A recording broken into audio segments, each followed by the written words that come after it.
बिस्मिल्लाहिर्रहमानिर्रहीम। अस्सलाम वालेकुम नाज़रीन, आप यूट्यूब चैनल देख रहे हैं। मैं इमरान खान हूँ। आज़ाद कश्मीर में पाकिस्तानियों ने, आज़ाद कश्मीर के शहरियों ने दूसरी मरतबा हुकूमत से और इदारों से दोबारा सरेंडर करवाया। गुज़िश्ता चंद महीनों के अंदर हमने देखा, और इससे पहले हुकूमत बहुत आकड़ी हुई थी, उनके सामने पूरा निज़ाम आकड़ा हुआ था।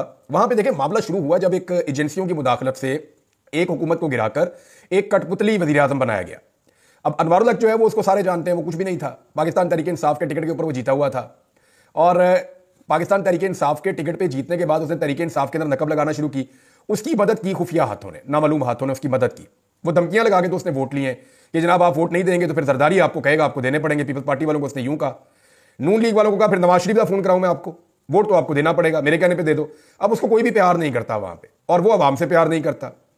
तो जब मैंडेट के बगैर एक हुकूमत लाकर बिठाई जाएगी तो जो बंदा लाके उस हुकूमत को बिठाएगा वो उसी की बात मानेगा ना। यानी शहबाज शरीफ साहब जिनकी डिक्की के अंदर फिरते थे उन्हीं की बात मानेंगे ना। जिस डिक्की के जरिए शहबाज शरीफ इक्तदार में आए हैं वो उस डिक्की की गाड़ी के मालिक की बात मानेंगे ना, या शहबाज शरीफ साहब बात मानेंगे उस अवाम की जिन्होंने उनको वोट ही नहीं दिया। तो इसी तरह ये बड़ा ऑब्वियस है, मोहसिन नकवी कोई अवामी लीडर है नहीं तो उसको अवाम की परवाह भी नहीं है। तो जो अवामी लीडर होते हैं, जो अवाम के वोटों से आते हैं, वो अवामी फैसले करते हैं, उन्हें अवाम की परवाह होती है। अब यहां पे आज़ाद कश्मीर के लोगों ने पहले अपने जो मुतालबात मनवाए थे, वो मुतालबात हुकूमत ने कहा जी हम नहीं मानते, हमारे पास तो पैसे नहीं है, हम तो सब्सिडी आपको दे नहीं सकते, तो ये जो आपका हक हमने तस्लीम किया था, ये हक हम दोबारा अब खाने जा रहे हैं, आपको कुछ नहीं मिलेगा। तो लोगों ने दोबारा एहतजाज शुरू कर दिया। फिर एक सदारती ऑर्डिनेंस लेके आ गए कि ये सदारती ऑर्डिनेंस आ गया है और इसके मुताबिक कोई भी एहतजाज नहीं कर सकता अब आज़ाद कश्मीर में। लोगों ने जूते की नोक के ऊपर रखा और पूरा का पूरा आज़ाद कश्मीर बाहर आ गया। लोगों ने ऐसा एहतजाज किया कि ऐसे मनाजिर कभी आज़ाद कश्मीर की तारीख में नहीं देखे गए होंगे।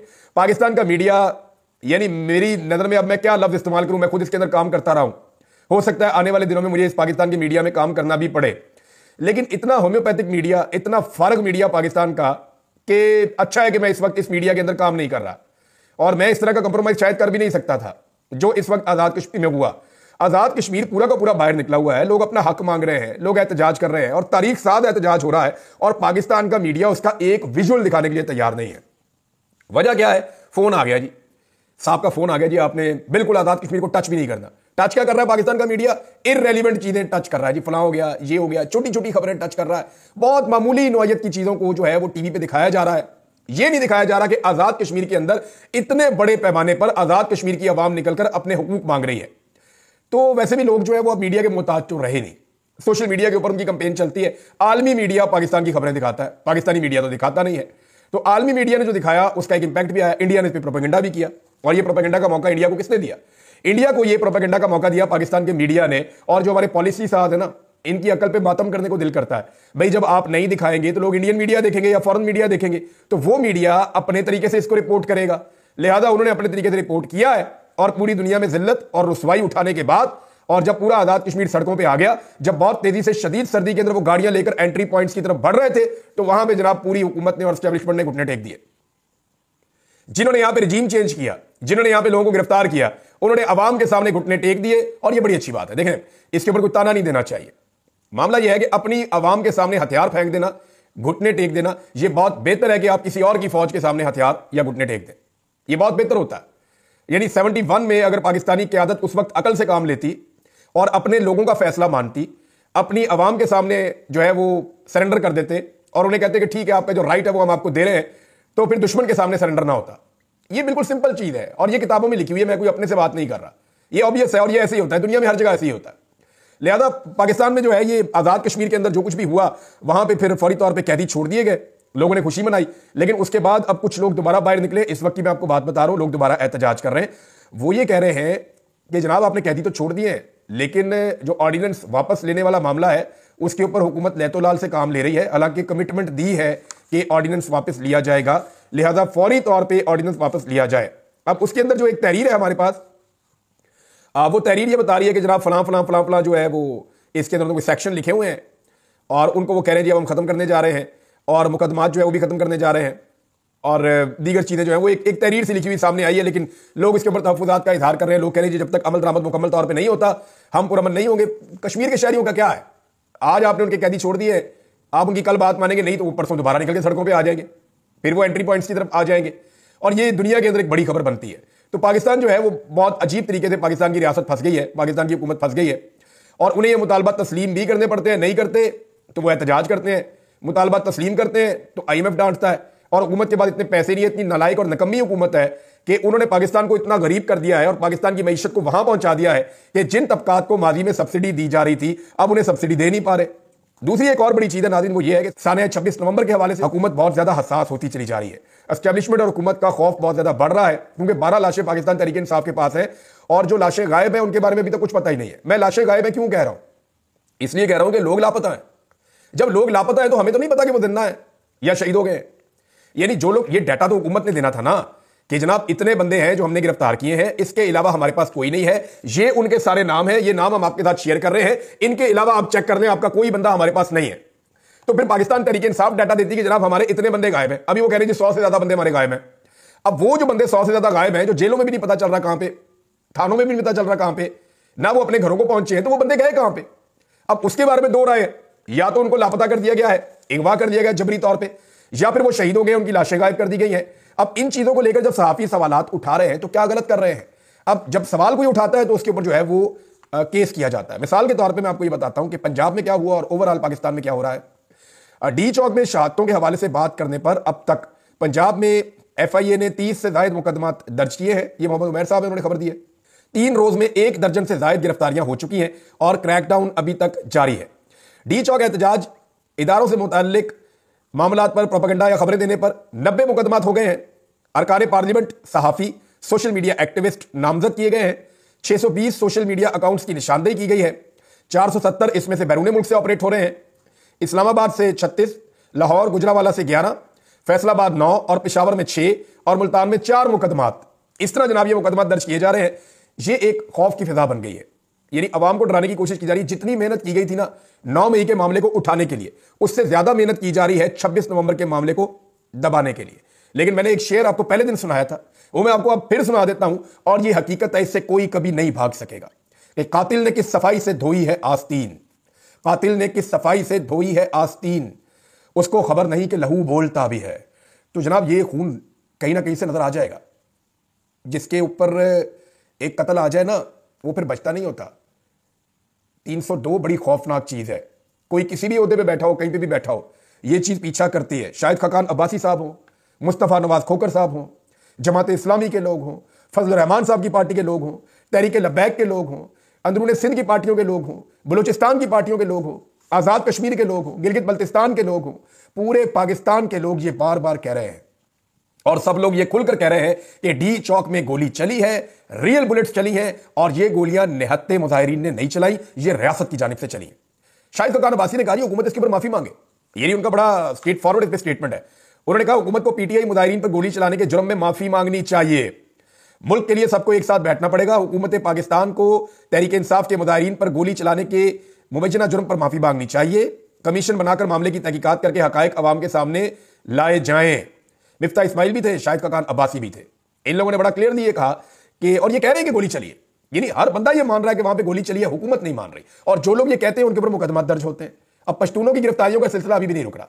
शाहिद खाकान अब्बासी साहब ने अब ये बात की है ना, उनको भी गिरफ्तार कर लें। फजल रहमान ने ये बात की, उनको भी गिरफ्तार कर लें। जमात इस्लामी ने ये बात की, उनको भी गिरफ्तार कर लें। जो बंदा ये बात करता है उसको गिरफ्तार कर लेते हैं। तहरीक इंसाफ के ऊपर इतना शदीद दबाव है कि आपने 12वें के बाद 13वां नाम नहीं लेना, और उनके ऊपर इतना शदीद दबाव है कि आपने अपने लापता अफराद का जिक्र भी नहीं करना। आपके लापता अफराद का आपने तस्करा भी नहीं करना, कहीं पे आपने जिक्र नहीं करना कि आपका कोई बंदा लापता है। और जब वो लापता की बात करते हैं तो फिर उसकी या तो डेड बॉडी आएगी या वो जिंदा वापस आएगा, दोनों में से एक ही ऑप्शन है ना। अब जब तक वो नहीं आ जाता तो तहरीक इंसाफ वालों को क्या पता या उसके घर वालों को क्या पता कि उनका प्यारा जो है वो जिंदा भी है या नहीं है। अभी मेरे पास कुछ और लोगों ने मैसेजेस किए कि जनाब हमारा ये बंदा शहीद हो गया, हमारे बारे में किसी ने आवाज नहीं उठाई, बताया नहीं है, तो लिहाजा ये खबर जो है वो दी जाए।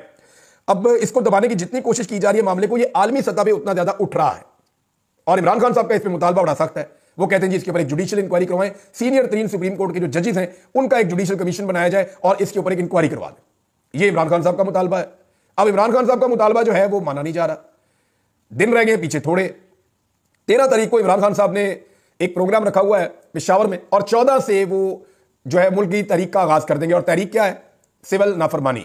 सिविल नाफरमानी के ऊपर इस वक्त ये हुकूमत के गले पड़ गई है और हुकूमत को एक के बाद एक मुसीबत का सामना करना पड़ता है। ऐसा लगता है कि यह हुकूमत बहुत बुरी तरह दलदल में फंस गई है। इतनी बुरी हुकूमत आज तक कभी किसी को नहीं मिली होगी। वैसे हुकूमत तो अवाम ने नहीं दी, एस्टेब्लिशमेंट ने यह हुकूमत दी है मौजूदा हुक्मरानों को, वरना ये तो सारे अपना इलेक्शन हार गए थे। तो इनको जो है ना तत्ते तवे के ऊपर लाकर बैठा दिया ये बेचारे कभी इस करवट बैठते हैं, कभी इस करवट बैठते हैं, तो गर्म तवे के ऊपर ये बैठे हुए हैं, ना इन्हें इक्तदार अच्छा लग रहा है, ना ये उसे छोड़ सकते हैं। हालात इनके लिए बहुत मुश्किल हो गए। अब अगर इमरान खान साहब की कॉल यानी सिविल नाफरमानी की, उसके ऊपर मीडिया में एक प्रोपेगेंडा शुरू किया गया है और ये कहा जा रहा है कि शायद पीटीआई डर गई है, पीटीआई कह रही है कि ये नहीं हो सकता, बहुत ज्यादा बददिली पैदा हो गई है, पीटीआई डिवाइड का शिकार होगी। आपको याद होगा इससे पहले भी बार बार ये कहा गया कि इमरान खान साहब माइनस हो चुके हैं, पीटीआई डिवाइड का शिकार हो गई है, बुशरा बीबी जो है वो बनने जा रही है वादा माफ गवाह, अली अमीन गंडापुर जो है वो एस्टेब्लिशमेंट के आगे बिक गया है, फलां जो है उसके साथ ये हो गया है, बैरिस्टर घोर जो है वो फलां के साथ खेल रहे हैं, और जो उमर अयूब जो है वो उन्होंने किसी के साथ हाथ कर दिया है, और पंजाब की क़यादत ने ये बड़ी गेमें की हैं। पहले पाकिस्तान तहरीक इंसाफ को तोड़ने की 1,00,000 कोशिशें हुई हैं, लेकिन जब तक इमरान खान साहब मौजूद हैं तब तक इस जमात को कोई तोड़ नहीं सकता। ये बिल्कुल एक सिंपल चीज है, क्योंकि इमरान खान साहब की वजह से ये जमात है और वो इस जमात को एक मजबूती के साथ उन्होंने पकड़ा हुआ है, और ये सारे लोग इमरान खान के साथ जुड़े हुए हैं।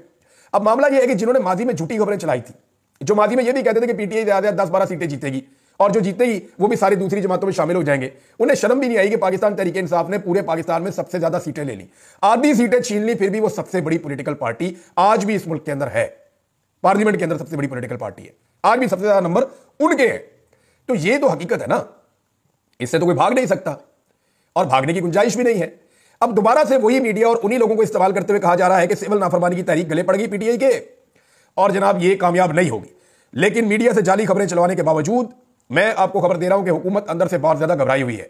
ओवरसीज पाकिस्तानी जो पैसा भेजते हैं उसकी वजह से हुकूमत का काफी निजाम चलता है, लेकिन अगर ओवरसीज पाकिस्तानी जो पैसा भेजते हैं उसमें वो कमी कर देते हैं, यानी वो जरूरत का पैसा भेजेंगे, चीजें खरीदना बंद कर दें पाकिस्तान में, प्रॉपर्टीज लेना फिलहाल बंद कर दें पाकिस्तान में, या इजाफी पैसा जो पाकिस्तान में वो ट्रांसफर करते हैं हर महीने मुस्लिम मुल्कों से, अगर वो पैसा पाकिस्तान में ट्रांसफर करना और भेजना बंद कर देते हैं तो ऐसी सूरत में इस हुकूमत के लिए बहुत बड़ा इकोनॉमिक मसला पैदा हो जाएगा। IMF भी इनकी मदद नहीं कर पाएगा अगर तो वो ऐसा कर देते हैं, और इमरान खान साहब की कॉल के ऊपर वो ये कर गुजरे कोई बैद नहीं है, वो ये कर भी सकते हैं। हुकूमत का डर बता रहा है कि हुकूमत को लगता है कि ये हो जाएगा।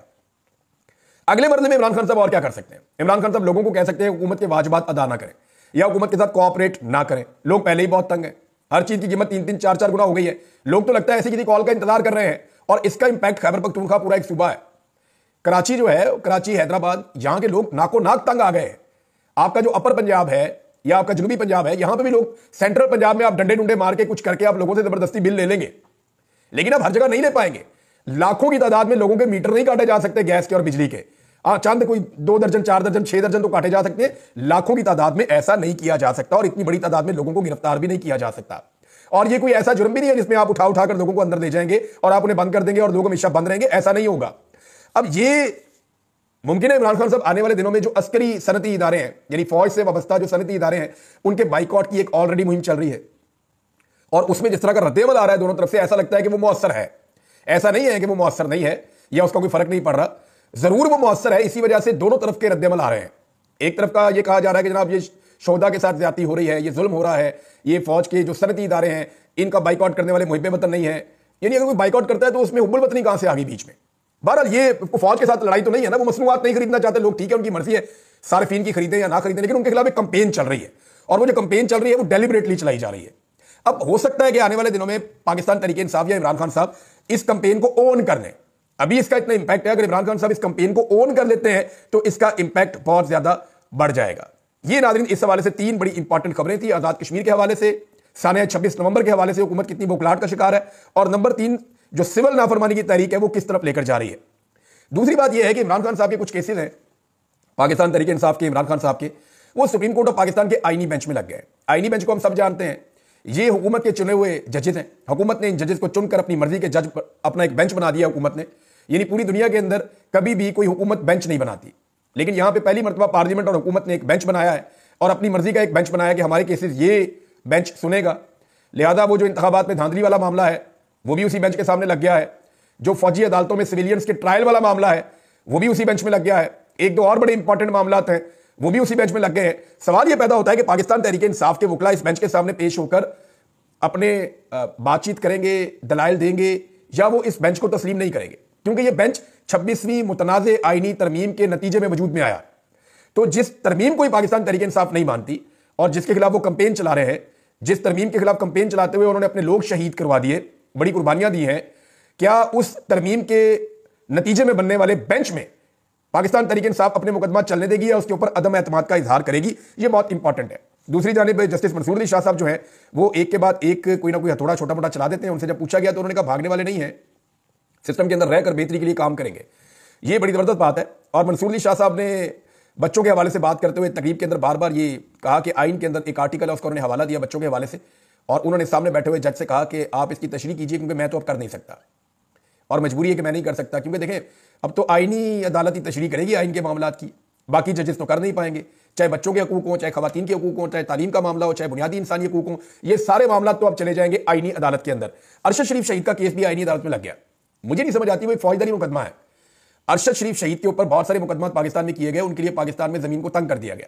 उनकी वालदा ने बाकायदा एक FIR के लिए दरखास्त दी हुई है और वो ये कहती है जनाब हमें ये चीजें प्रॉब्लम दे रही थी और ये हालात वाकयात थे जिनमें अरशद शरीफ को पाकिस्तान छोड़ना पड़ा, फिर उन्हें दुबई छुड़वाया गया, फिर जिस मुल्क पे वो पहुंचे वहां पे उनको कत्ल कर दिया गया।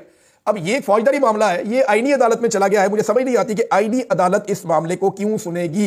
ये भी एक इंपॉर्टेंट फैक्टर है। आने वाले दिनों में इन चीजों के ऊपर हम और बात करेंगे। इस वीलॉग को यहां रोक लेते हैं और इंफॉर्मेशन है मेरे पास, लेकिन वो आपको शेयर करता हूं अगले वीलॉग में। अब तक के लिए इतने, अपना ख्याल रखिएगा, अपने चैनल का भी। अल्लाह हाफिज।